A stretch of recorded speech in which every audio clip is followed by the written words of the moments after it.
रासा international school की तरफ से आप सभी का इस वीडियो में स्वागत है।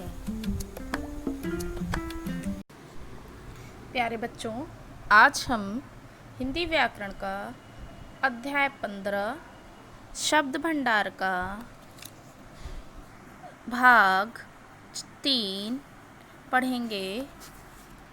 पिछली वीडियो में हमने विलोम या विपरीतार्थक शब्द पढ़े थे। उसके बाद वीडियो में हमने पर्यायवाची या समानार्थक शब्द पढ़े थे। आज हम नंबर 3 वाक्यांशों के लिए एक शब्द पढ़ेंगे। आइए शुरू करते हैं। वाक्यांशों के लिए एक शब्द। वाक्यांशों के लिए एक शब्द क्या होते हैं? भाषा को सुंदर और प्रभावशाली बनाने के लिए अनेक शब्दों के स्थान पर एक शब्द का प्रयोग किया जाता है। भाषा को सुंदर और प्रभावशाली बनाने के लिए अनेक शब्दों के स्थान पर एक शब्द का प्रयोग किया जाता है। देखिए, पढ़िए तथा समझिए। इस चित्र की 3 भुजाएं हैं, अर्थात यह त्रिभुज है। रोहन गीत गाता है, अर्थात रोहन गायक है।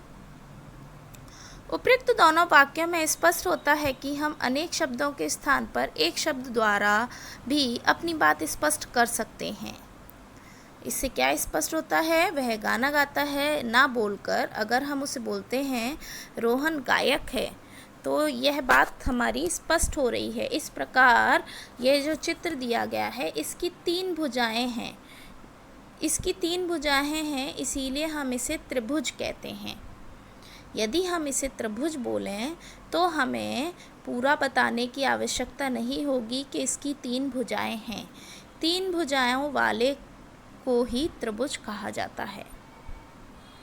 तो इससे हमें क्या पता चलता है कि अनेक शब्दों के स्थान पर एक शब्द का यदि हम प्रयोग करते हैं तो जो हमारी भाषा है वह सुंदर और प्रभावशाली हो जाती है। तो यहाँ पर कुछ वाक्यांश दिए गए हैं, उनको पढ़ते हैं और उन्हें याद कीजिएगा आप। चलिए वाक्यांश देखते हैं और उनके लिए एक शब्द देखते हैं। जो कभी ना मरे, जो कभी ना मरे, अमर। जो कभी ना मरे वो क्या होता है? अमर। जिसे बुढ़ापा ना आए वह अजर। जो परीक्षा में पास हो उत्तीर्ण। जो परीक्षा में पास ना हो वह अनुत्तीर्ण। जिसकी उपमा ना हो वह अनुपम। जिसके समान दूसरा ना हो, जिसके समान दूसरा ना हो अद्वितीय। जिसकी तुलना ना हो अतुलनीय। जो ईश्वर को ना मानता हो नास्तिक। जो ईश्वर को मानता हो आस्तिक। जिसका आकार ना हो निराकार। जिसका आकार हो वह साकार।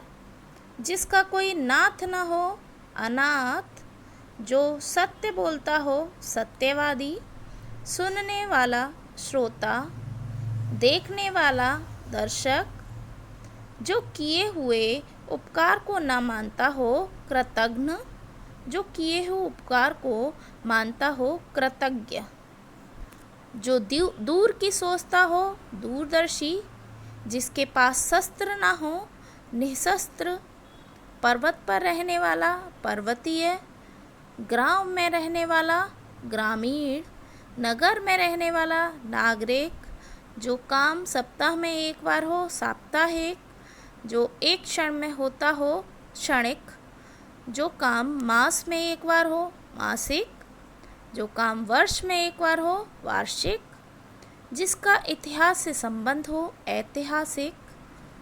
जो साग सब्जियां खाता हो शाकाहारी।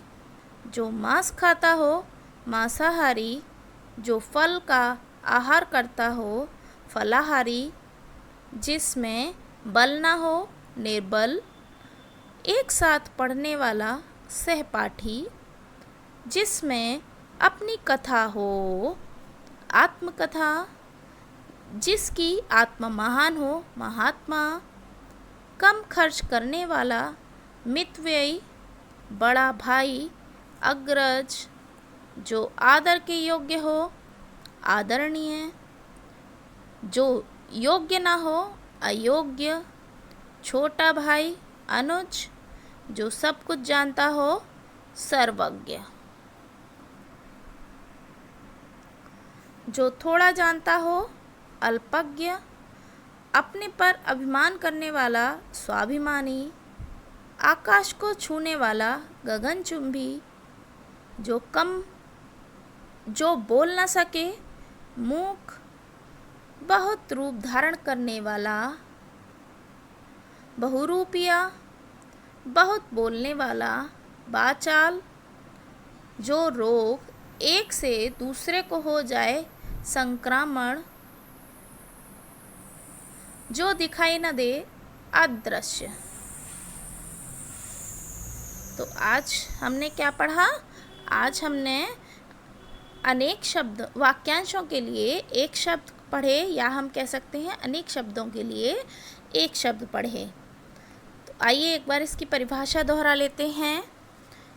अनेक वाक्यांशों के स्थान पर एक शब्द का प्रयोग भाषा को सुंदर और प्रभावशाली बनाने के लिए किया जाता है। अनेक शब्दों के स्थान पर एक शब्द का प्रयोग क्यों किया जाता है? भाषा को सुंदर व प्रभावशाली बनाने के लिए किया जाता है। तो आज हमने क्या पढ़ा? आज हमने अध्याय 15 के अंतर्गत वाक्यांशों के लिए एक शब्द पढ़ा। तो अब हम नेक्स्ट वीडियो में नेक्स्ट टॉपिक कवर करेंगे। तब तक आप इसका अभ्यास कीजिए। धन्यवाद।